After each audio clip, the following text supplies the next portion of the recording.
बिहार राज्य civil court संघ के आह्वान पर इस हड़ताल के अलावा दूसरा कोई लोकतांत्रिक हथियार नहीं है। हम लोग तीसरे स्तंभ के रूप में जाने जाते हैं। सरकार होश में आओ, होश में आओ, हमारी मांगे जायज है, तानाशाही नहीं चलेगा, नहीं चलेगा, हमारी मांगे लड़के लेंगे। दरभंगा सिविल कोर्ट की ये तस्वीरें आप देखिए। धरने पर बैठे ये लोग कोई और नहीं बल्कि इसी कोर्ट के कर्मचारी हैं। डिस्ट्रिक्ट जज को अपने कार्यालय की चाबी सौंपने के बाद आज ये सभी कर्मचारी अनिश्चितकालीन हड़ताल पर बैठ गए हैं। कर्मचारियों की यह हड़ताल विधि विभाग के खिलाफ है। इनके इस हड़ताल के पीछे कर्मचारियों की अपनी मांगे हैं, जिस पर इनकी तकरार विधि विभाग से चल रही है, जिसका नतीजा है कि बेमियादी हड़ताल। हालांकि कर्मचारियों की इस हड़ताल का सीधा प्रभाव अदालती कामकाज पर पड़ रहा है। चलिए आपको सुनाते हैं कि बेमियादी हड़ताल पर बैठे कर्मचारियों का क्या कहना है। मैडम, आप लोग भी अनिश्चितकालीन धरना पर बैठी हैं। क्या 4 मांगे हैं आप लोगों की? अगर ये मांगे पूरी नहीं होती है तो आगे आप लोगों का क्या फैसला होगा? आगे क्या कदम उठाएंगे आप लोग? देखिए, इस धरना के पीछे की हम लोग की 4 बेसिक मांगे हैं, जिसमें पहली मांग ये है कि हम लोग की जो वेतन विसंगति है उसको दूर करें। दूसरी मांग ये है कि जो हमारे क्लास 3 और क्लास 4 एम्प्लॉयज़ हैं उनको प्रोन्नति मिले। तीसरी मांग हम लोग की ये है कि जो भी हमारे कलीग्स हैं उनमें अगर मान लीजिए कोई दुर्घटनाग्रस्त हो जाते हैं या किसी की मृत्यु हो जाती है तो अनुकंपा का लाभ मिलता है, जो कि और जगह 100% मिलता है, पर हमारे यहाँ ऐसा नहीं है। 5%, 10% ऐसे करके प्रावधान है। तो हमारी मांग ये है कि हम लोगों को 100% अनुकंपा दिया जाए। और चौथी मांग हम लोगों की ये है कि विशेष कैडर लागू करा जाए। विशेष कैडर से हम लोग का मतलब ये है कि जो भी हमारे लेवल के एम्प्लॉयज़ हैं, जो भी, तो उनसे जो हम लोगों का वर्क नेचर है वो डिफरेंट है, तो उस अनुसार से हम लोग अपने लिए विशेष कैडर की मांग कर रहे हैं। बेसिकली हमारी ये 4 मांगे हैं और हम लोग राज्य कर्मचारी संघ की अनुशंसा पे सिर्फ दरभंगा ही नहीं, बिहार के पूरे 38 ज़िले में सब कोई हम लोग ऐसे ही धरना पे बैठे हुए हैं अपनी मांगों को लेके। और जब तक बिहार सरकार हमारी मांगों को पूरा नहीं करती है तब तक हम लोग अपनी मांगों को मांगने के लिए विवश हैं। यही हम लोग के पास आखिरी विकल्प बचा हुआ है, क्योंकि हम लोग बहुत बार बहुत सारा लेटर, बहुत सारी चीज़ें हुई है पिछले कितने सालों में, अभी तक सुनी नहीं गई है। तो हम लोग हैं, जब तक मांग पूरी नहीं होती है तब तक हम लोग हैं। कहीं ना कहीं आप लोगों के धरना पर बैठने के बाद जो है कोर्ट की जो कार्रवाई है उसमें कहीं ना कहीं बाधा आ रही है, वो कहाँ वहाँ दिक्कत हो रही है, तो फिर भी आप लोगों के लिए कोई सुनवाई नहीं की जा रही है? अब तो ये तो बिहार सरकार को सोचना है ना, क्योंकि हम लोग जितना भी समय देना था उतना हम लोग समय दे चुके हैं। क्योंकि हम लोग भी तो अभी मतलब एक टाइम पीरियड हम लोग का 12 साल 13 साल हुआ है, लेकिन हम लोग जब से आए हैं तब से यही सुनते आ रहे हैं कि मांग पूरी होगी, मांग पूरी होगी, अभी होने वाली है, तभी बस हम लोग बस सुनते आ रहे हैं, पर अभी तक ऐसा कुछ हुआ नहीं है। आप लोग धरना पर बैठी हैं, क्या किसी की तरफ से कोई बात करने के लिए आए, सरकार की तरफ से, प्रशासन की तरफ से? अभी कोई अभी हम लोग के सामने नहीं आया है कि हम लोगों से बात करे, तो अभी हम लोग बस बैठे हुए हैं। परिचय दे दीजिए। मेरा नाम अनामिका हुआ, क्लर्क सिविल कोर्ट दरभंगा। 4 सूत्री मांगों को लेकर आप लोग अनिश्चितकालीन धरना पर बैठे हैं। क्या है आपकी 4 मांगों? हमारे राज्य संघ का 4 सूत्री मांग जो है, सबसे पहला है वेतनमान जो है वह विसंगति को दूर करना। दूसरा है सभी वर्गों का प्रोन्नति किया जाना। तीसरा है अनुकंपा पर 100% बिहार सरकार के जुलाई 2020 में बिहार सरकार के जुलाई 2020 के गजट के अनुसार जिस प्रकार से 100% अपने राज्य के कर्मियों को के मृतक के अनुकंपा को 100% नियुक्ति करने का प्रावधान है, उसी प्रकार से हम लोग का, हमारे राज्य संघ का यह मांग है कि बिहार राज्य के व्यवहार न्यायालय में भी 100% अनुकंपा पर नियुक्ति की जाए। और चौथा है कि एक न्यायिक विशेष कैडर का निर्माण किया जाए। जहाँ तक बात है कि वेतन विसंगति 1985 से चली आ रही है, और वेतन क्योंकि 1985 में ही हम लोग का जो है वह स्नातक इसका कर दिया गया, क्वालिफिकेशन कर दिया गया, और तब से हम लोग जो है वेतनमान की मांग कर रहे हैं।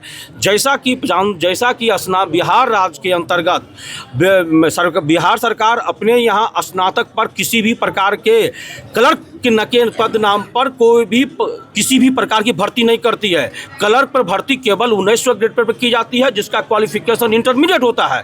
लेकिन बिहार राज्य के इस व्यवहार न्यायालय में 38 जिला में स्नातक स्तर पर भर्ती की जाती है, और जिसका क्वालिफिकेशन जो है वह स्नातक है, और जिसका ग्रेड पे 24वां ग्रेड पे है, जो कि यह वित्तीय अनियमितता है। हम लोग को यही वेतनमान अनियमितता को दूर करने के लिए 1985 से बार बार पत्राचार किया जाता रहा। सबसे पहले पत्राचार जो है किया गया, जो किया गया था उसके तहत 9 फरवरी 2023 को माननीय उच्च न्यायालय पटना के द्वारा हम लोग का वेतनमान 46वां ग्रेड पे को अनुशंसित कर दिया गया।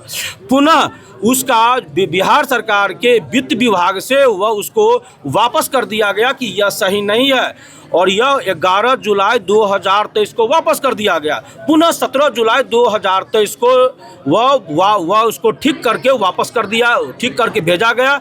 पुनः उसका जो है चिट्ठी जो है अंतर्गतवा वह नवंबर में पश्चात जो है पुनः 31 दिसंबर 2024 ईस्वी में इसका जो है फाइनल चिट्ठी निकाल करके भेज दिया गया कि हम लोग का या बिहार सरकार के अंतर्गत व्यवहार न्यायालय में सभी तृतीय वर्गीय कर्मियों को 46वां ग्रेड पे दिया जाए।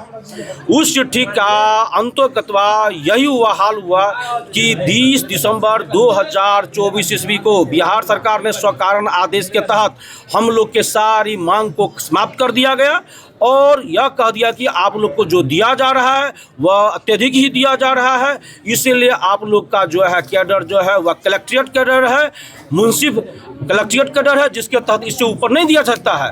फलस्वरूप हम लोगों को अब जो है स्ट्राइक करने के अलावा दूसरा कोई विकल्प नहीं समझा गया, पर फलस्वरूप बिहार राज्य के बिहार राज्य के व्यवहार न्यायालय के राज्य संघ के द्वारा 16 जनवरी 2025 से अनिश्चितकालीन हड़ताल करने की घोषणा पूर्व में ही सभी को दे दिया गया, पर उसी के परिणाम स्वरूप कल से यानी 16/1/2025 से बिहार राज्य के अंतर्गत 38 न्याय मंडल में अनिश्चितकालीन हड़ताल बिहार राज्य के अंतर्गत सभी 38 जिला के सभी तृतीय वर्गीय और चतुर्थ वर्गीय कर्मियों के द्वारा किया जा रहा है। अगर फिर भी सरकार की कोई सुनवाई नहीं होती है तो आगे आप लोगों का क्या होगा, क्या फैसला लेंगे आप लोग? यह फैसला जिस हम लोग का अपना नहीं है, बिहार राज्य व्यवहार न्यायालय के राज्य संघ के द्वारा जो कुछ भी निर्णय लिया जाएगा उसी निर्णय के तहत हम लोग का कोई भी अग्रिम कार्रवाई की जाएगी। परिचय दे दीजिए। मेरा नाम सर, सिविल कोर्ट के परिसर में आज आप लोग धरना पर बैठे हुए हैं। पोस्टर में लिखा है अनिश्चितकालीन धरना है। आप लोगों का क्या मांगे हैं जो अनिश्चितकालीन धरना पर बैठ गए? लोगों को यहीं से न्याय मिलता है, आप लोगों को क्या न्याय चाहिए? देखिए, बिहार राज्य सिविल कोर्ट संघ के आह्वान पर हम लोग दरभंगा इकाई के तृतीय वर्गीय एवं चतुर्थ वर्गीय कर्मी जो हैं वो अपनी 4 सूत्री मांगों को लेकर बिहार सरकार के खिलाफ दिनांक 16 जनवरी 2025 से हम लोग धरना हड़ताल पर बैठे हैं। 4 सूत्री मांगों में जो सबसे प्रथम मांग हम लोगों का है वो वेतन विसंगति को दूर करना है, दूसरा पदोन्नति देना है, तीसरा 100% अनुकंपा पर बहाली, और चौथा न्यायिक कैडर को लागू करना है। ये 4 मांगे हम लोगों की सरकार से है। माननीय सर्वोच्च न्यायालय एवं माननीय उच्च न्यायालय ने अपने कतिपय आदेशों में इस बात को रखा और माना कि सिविल कोर्ट में करने वाले जो कर्मी हैं उनका कामकाज जो है वो अन्यत्र कहीं और करने वालों से बिल्कुल भिन्न है, तो इसलिए इनका जो मांग है वो पूर्णतः जायज़ है और इन्हें ये मांग मिलना चाहिए। लेकिन बिहार सरकार हम लोगों के साथ दोहरा रवैया अपनाते हुए दिनांक 20 दिसंबर 2024 को 100 कारण आदेश निर्गत करते हुए हम लोगों की मांगों को खारिज कर दिया, और हम लोगों के पास इस हड़ताल के अलावा दूसरा कोई लोकतांत्रिक हथियार नहीं है जिसमें हम अपनी आवाज़ को सरकार तक पहुंचा सकें। हम लोग तीसरे स्तंभ के रूप में जाने जाते हैं। भारत के पूर्व मुख्य न्यायाधीश ऑनरेबल जस्टिस DY चंद्रचूड़ के द्वारा भी ऐसा कहा गया था कि subordinate courts are not less than supreme court of this country. हम लोग न्याय व्यवस्था के महत्वपूर्ण अंग हैं, बावजूद इसके हम लोग को खुद न्याय लेने के लिए आज संघर्ष करना पड़ रहा है। दूसरे के मानवाधिकारों को संरक्षण देने वाला लोग आज खुद अपने मानवाधिकार के लिए लड़ रहा है। इससे बड़ी विडंबना क्या हो सकती है, इससे बड़ी त्रासदी क्या हो सकती है, ये बिहार सरकार को सोचना है। तो हम लोगों के पास अन्यत्र कोई विकल्प नहीं बचने पर, कोई विकल्प जब नहीं बचा है तब हम लोग यहाँ पर मजबूर होकर बैठने के लिए बाध्य हो गए हैं। कोई अधिकारी या किसी से कोई वार्तालाप हुआ आप लोगों को मांगों को लेकर? अभी तक बिहार सरकार की ओर से इस संबंध में किसी प्रकार का कोई भी पत्राचार या कोई भी वार्ता नहीं हुआ है। कब तक जारी रहेगा आपका ये आंदोलन? ये हम लोगों की जो बिहार संघ है वहाँ से जो जैसा निर्देश आएगा और हम लोग अपनी मांगों की पूर्ति होने तक अनिश्चित काल के लिए हम लोग यहाँ पर बैठे हैं। परिचय दे दीजिए। दीपक कुमार झा, लिपिक, व्यवहार न्यायालय दरभंगा। सर, आप लोग सिविल कोर्ट में बहुत पहले से कार्यरत हैं, क्या ऐसी बात हो गई कि आज अनिश्चितकालीन धरना पर आप लोग बैठ गए हैं? हम लोग का वेतनमान काम जो कम कर दिया गया है, हम लोग का जो नियुक्ति होती है ग्रेजुएशन के आधार पर होती है, जबकि हम लोगों को वो स्केल नहीं दिया जा रहा है, वो मांग है। अनुकंपा का हम लोग को ख़त्म कर दिया गया है, पदोन्नति नहीं दी जा रही है, जिस वर्ग में ज्वाइन करते हैं उसी वर्ग से रिटायरमेंट हो रहा है। हमने जो शुरुआत में स्टेनो से ज्वाइन किया वही स्टेनो अभी भी बने हुए हैं, कोई पदोन्नति नहीं दी गई है। अन्य विभागों में पदोन्नति दी जाती है, लेकिन हमारे यहाँ कोई पदोन्नति नहीं दी जा रही है। इन सब मांगों को लेकर हमने कई बार माननीय उच्च न्यायालय के समक्ष और बिहार सरकार के समक्ष रखा गया हमारी मांगों को, लेकिन अभी तक टाल मटोल किया जा रहा है, उसको पूरा नहीं किया जा रहा है। काफ़ी बार सवाल जवाब करने के बाद भी उसका कुछ नहीं पूरा किया। उन मांगों के खिलाफ हम लोग अनिश्चितकालीन हड़ताल 16 तारीख से हैं। सर, ये बताइए कि इसके बाद भी आप लोग अनिश्चितकालीन धरना पर बैठे हैं, कोर्ट की कार्रवाई में जो कामकाज है उसमें कहीं ना कहीं तो बाधा आ रही है, लेकिन उसके बावजूद जो है अभी तक कोई आपसे मिलने आए क्या? आगे क्या निर्णय कोई होगा? मिलने नहीं आए हैं। जनता को समस्या हो रहा है, उन समस्याओं से हम लोग भी अवगत हैं, हम लोग को भी उनके साथ सहानुभूति है। हम लोग भी चाहते हैं कि काम पे आ जाए वो लोग, उनका काम हो, लेकिन हमारी भी जो मांगें हैं, मौलिक अधिकार है, उन मौलिक अधिकारों के लिए हम जो हमारे नियोक्ता हैं, हमारे सरकार है, उनसे हम लोग संपर्क में हैं, उनसे अनुरोध कर रहे हैं। इस हड़ताल के बुनियाद पर हम लोग उनसे कह रहे हैं कि हमारा मांग माना जाए, हमारी मांग मानी जाएगी, हम लोग शांतिपूर्वक मांग कर रहे हैं, फिर हम लोग चले आएंगे अगर वो हमारी मांग पूरी कर ली जाएगी तो। परिचय। मेरा नाम मसरूरुल हसन, मैं जिला जज का स्टेनो हूँ।